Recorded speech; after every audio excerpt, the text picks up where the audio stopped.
हमारे साथ इस वक्त नीतू ढबास जो है वो जुड़ चुकी हैं, बीजेपी की प्रवक्ता। नीतू जी, आप तो सरकार बनाने का दावा कर रहे थे, लेकिन यहां पर आपका आंकड़ा जो है वो 10 से 14 के बीच में ही घूमता हुआ नजर आ रहा है और आम आदमी पार्टी बहुमत के आंकड़े से बहुत आगे निकल गई है। 46 सीटों पर वो इस वक्त चल रही है।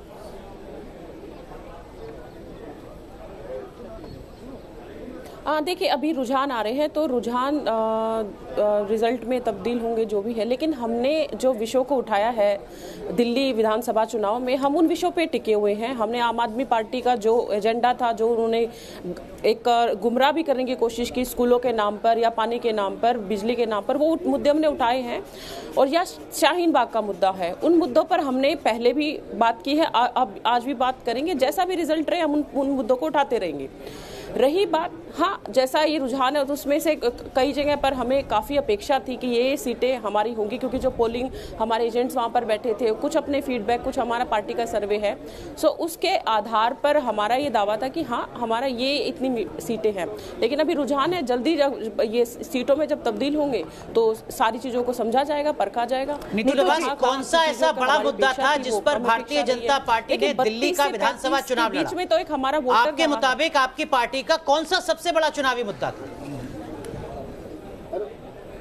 एक मुद्दा कौन सा था प्राथमिकता के आधार पर? निश्चित तौर पर जो एक बेसिक किसी भी बिल्कुल दिल्ली, देखिए 5 साल आम आदमी पार्टी सरकार में थी, तो हमने उनके द्वारा किए गए वायदों, उन्होंने जो जो यहाँ पर शिक्षा की बात रखी, उन चीज़ों को सर्वे करके देखकर हमने उनको एक्सपोज किया है।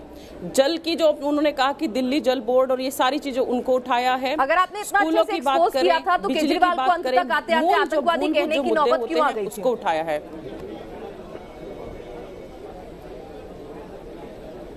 नहीं, वो एक रिएक्शन था, वो जनता की तरफ से आया, उन्होंने उस बात को कहा। लेकिन हमारी पार्टी कम से कम ऐसे केजरीवाल पर पर्सनलाइज अटैक करना थोड़ा नुकसान हो गया, जो शाहीन बाग में आग लगाते हैं, जो जामिया में आग लगाते हैं, दिल्ली वालों के लिए वो काफी चहेते हैं। जैसे ही इलेक्शन कमीशन का निर्णय आया, हम उनके साथ खड़े नहीं हुए।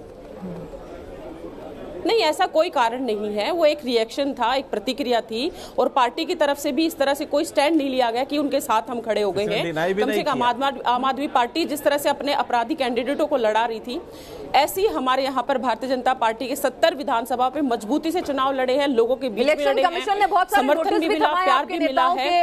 लेकिन जैसे उसके हिसाब से अगर निर्णय होता तो हम डेफिनेटली, देखिए, हमारी पार्टी तो विपक्ष में रहकर चुनाव हार कर ही हम जीतने पर आए, तो हमें किसी प्रकार का ना तो आश्चर्य है, जैसा परिणाम आएगा हम स्वीकार करेंगे।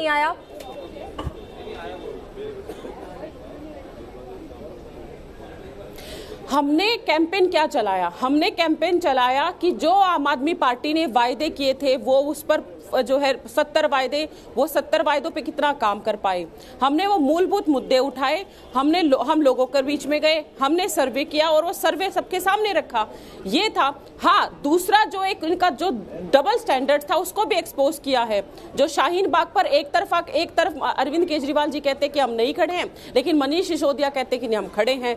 तो हमने पूछा कि जहां पर वहां शाहीन बाग में जिस प्रकार के देश में जिन्ना वाली आजादी के नारे लगते हैं, देश को तोड़ने की वहां पर योजनाएं बनती है, वो स्टैंड हमारा था, उनको एक्सपोज किया, उन मुद्दों को हम जनता के बीच में लेकर गए हैं, तो वो समर्थन भी मिला है।